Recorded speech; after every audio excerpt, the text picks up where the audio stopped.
All right, this is Algebra 1 3.5, page 162 in your book.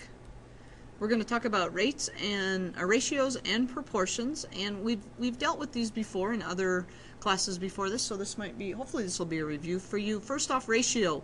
If you'll notice, there is a key concept box on the top of page 162, and it talks about three types of ratios. Ratios are a way to compare two quantities, Q-U-A-N-T-I-T-E-S, two quantities, sorry, that's kind of tough to read. You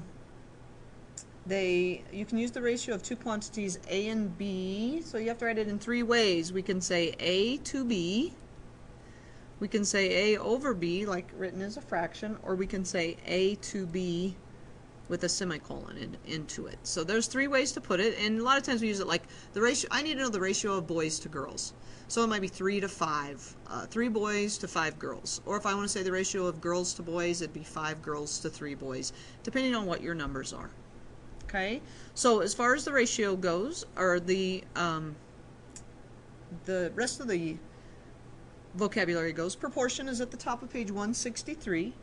And a proportion puts two ratios equal to each other. Okay, so general form would be A over B equals C over D. And whereas B and D, you can't have 0 on the bottom of a fraction, so B and D cannot be 0. And we'll talk about that and solving those in just a second. And then also simplest form. Always when you're dealing with simplest form, I always like to say, since we're dealing with ratios and fractions, that means you always need to reduce if possible. For example, 8/16 is a half. So you need to always reduce your answers to the smallest, or actually the simplest form is the best way to say that. So let's do some ratios. Here's a situation. A volleyball team plays 14 home matches and 10 away matches. Find the ratio, so we want to write a fraction, and what they usually do is they tell you the order of home matches to away matches. So home gets written first, away gets written second. So we can write it three ways. We can write 14 to 10, we can write 14 over 10, or we can write 14 to 10 this way. But something that was important said we also had to simplify this. So we also have to make this in simplest form, and I like this form to make it in simplest form because I can see, I always put a little number there that I'm going to simplify it by, that 2 can go into both of these. So technically the answer to this would be 7 to 5, 7 to 5 this way, or 7 to 5 this way, as far as simplest form. Let's see what they do. Oh, there's another question. Find the ratio of home matches to all the matches. Okay, well, we'll remember what we did on that one. Home matches, there were 14 of them. All matches, their home and away, was 24. And I'm going to write it like the fraction, and I know that 14 goes on the top because home was said first. All goes on the bottom because it was said second. If it was the other way around, we would just switch those numbers around. They're both even, so 2 can go into both of those. So 7/12, so it would be 7 to 12. So there's the home matches and the away matches. And then there's the home matches to all the matches. And again, it's just easier to write them in the fraction form, especially when you know you have to reduce. So here's our guided practice. Derek and his brother decide to combine their CD collection. Derek has 44 CDs and his brother has 52 CDs. Find the specified ratio. The number of Derek's CDs to the number of his brother's CDs. Okay, so Derek's is written first. So Derek has 44 to his brother's 52. And let's see, I know I can divide them both in half, so I'm just going to do that. Half of 52 is half of 26. All right. And I can divide in half again. So it'd be 11 over 13. So 11, for every 11 CDs Derek has, his brother has 13. 11 to 13. The number of Derek's CDs to the number of CDs in the entire collection. That means his brother and him. So Derek has 44. And the total number would be 44 plus 52, 96. And once again, let's see, what goes into 96? I wonder if 4 can go into 96. Goes in there twice, which is 8. 16 goes in there 24 times. So let's go ahead and divide those by 4. So 4 goes into 44 11 times, and 4 goes into 96 24 times. So it would be 11 to 24. So example number 2, we're going to talk about proportions and solving proportions. Now, one of the ways to solve proportions is, there's a couple of ways to do it. Sometimes they're very easy, they're very clear. This one, I'm going to show you 2 ways to solve this proportion. This one is pretty, when we're dealing with proportions, you want to think multiplying or dividing. So I look at the 2 numbers across from each other that I know, these 2 right here. And I think to myself, what do I do to 6 to get 30? Or you could think, what do you do to 30 to get 6? But I'm going to go this way. What do I do to 6 to get 30? You take 6 times 5 to get 30. And whatever you do to the bottom of a fraction, you have to do the exact same thing to the top. So if you take the bottom times 5, you would take the top times 5. So x in this case would be 55. Now that's easy. As long as the numbers are compatible with each other and it works out and they can go in evenly, it's very easy to solve it that way. But if they didn't, and you might remember this, we've learned this before, to solve for an unknown in a proportion, you use a strategy called cross products. You go across like an x, like so, and you multiply. So I do 6 times x is 6x, and then you put the equals, and then you do 30 times 11. 11 times 3 is 33, and add the 0. And then you just solve it. Divide this side by 6, divide this side by 6. X equals 6 into 330. 6 goes into 33 5 times, which is 30. Bring that down 5 times, exact. Now I wouldn't use this method on this problem because it's so easy, but this sometimes is needed for other problems that don't work out so nice. So let's see how they solve it. I'm always anxious to see how they do it. So they write the original proportion. They multiply, oh, they did it way different. I see what they did. They said, look at what they did. They said x divided by 30, the opposite of dividing by 30 is to multiply by 30. I see that. That one works, but I think I like my way better. And then they still come up with 55. So I always say the good thing about math is there's more than one way to do things, and sometimes that's the bad thing about math, is there's more than one way to do things. So let's check this one out. Again, I'll show you both ways that I would solve this. I look at the 2 numbers that I know. Here is 7 to 35, and I can see right away you just take 7 times 5 to get 35. So I would take 4 times 5, and W in this case would equal 20. Or you could do the cross products. W divided by 35 equals 4, 7. So we go 7 times W is 7W. 35 times 4 is 140. Divide both sides by 7. W equals 20. That one works out. It says check your solution. Let me show you. This is a really cool check. Put the 20 in, and then you put your fractions right here. The best way to check it is to do what are called cross products. When you multiply this number, you get 140, and when you multiply these 2, you should get the same thing, or it won't check. So it's just called a cross check, and you just multiply them. They come out the same, they work. If it doesn't, you know you made a mistake. W equals 20.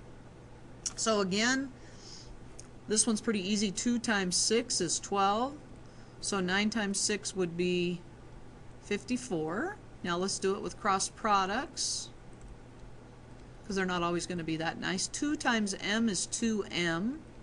12 times 9 is 108. Divided by 2. And half of 108 is 54. So let's check that using the cross products. Okay, 54 times 2 is 108. 12 times 9 is 108. 108 equals 108. So it checks. The answer is 54.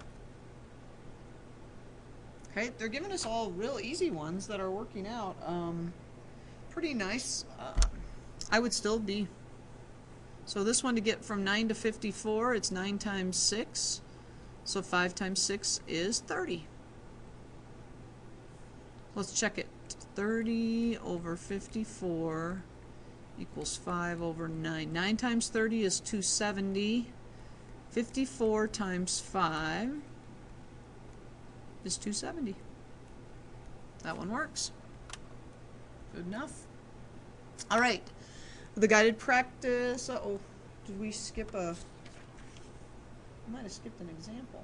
We got all the way to number 7 here. Let me see if we're out of order.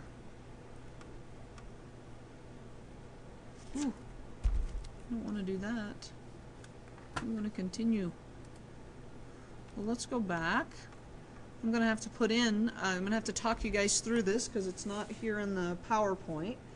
The bottom of page 163, you guys will look at that with me, please. The bottom of page 163 says setting up a proportion. I'm going to read the little thing that's in italics. It says, a recipe for tomato salsa calls for 30 tomatoes to make 12 pints of salsa. Now when I read that, I see that those go together. I usually write those 30 tomatoes makes 12 pints. And I label this. This is tomatoes and this is pints right here. Okay, the next statement says, how many tomatoes are needed to make 4 pints of salsa? So we don't know how many tomatoes are needed to make 4 pints. So right there we would just, oh, there's my phone ringing, hold on.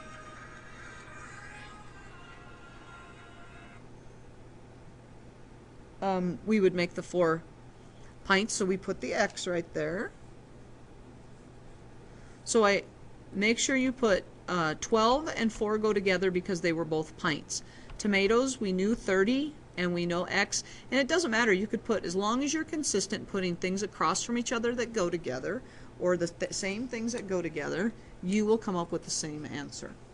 So let's take a look at example 3, and I'm just going to read example number 3, which I don't have on here, sorry. It says example number 3, the elevators. The elevator takes passenger from the lobby of the John Hancock Center in Chicago to the observation level, travels 150 feet in 5 seconds. So when I go like this, 150 feet in 5 seconds. I always write them, the ones that go together, on top of each other like this.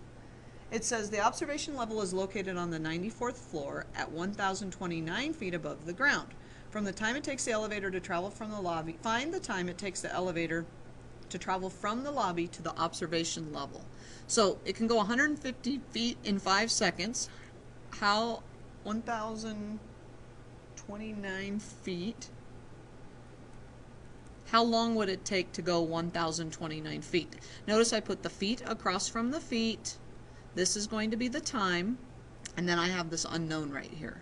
So again, they're solving it a little differently than I would. I would do what are the cross products. I would go like this.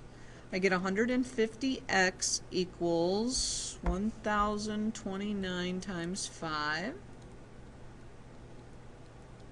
5,145.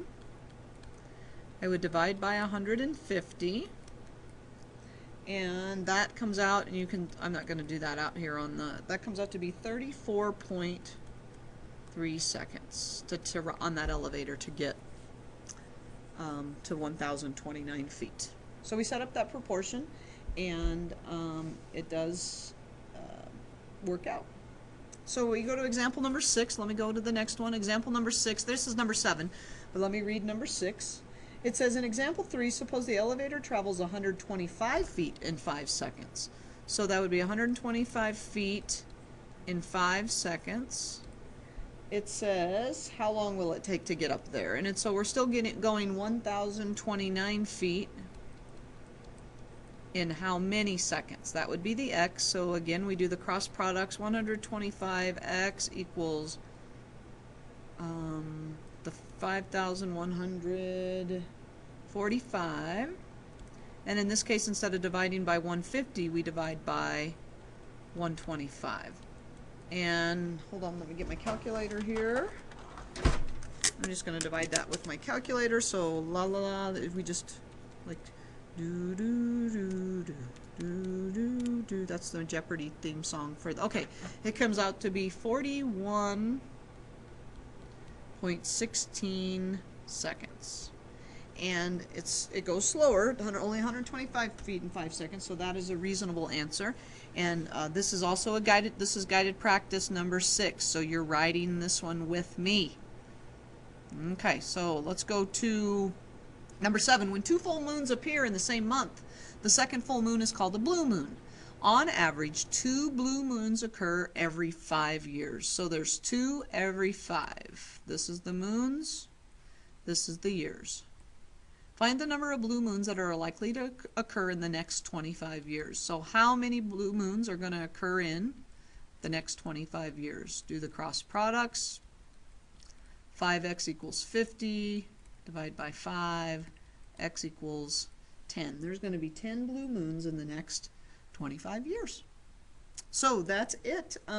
Proportions, setting them up correctly, solving. Probably the biggest part is setting them up correctly. So be careful how you set them up. And if you have any questions, ask, and I'll help you out. And we'll see you next time.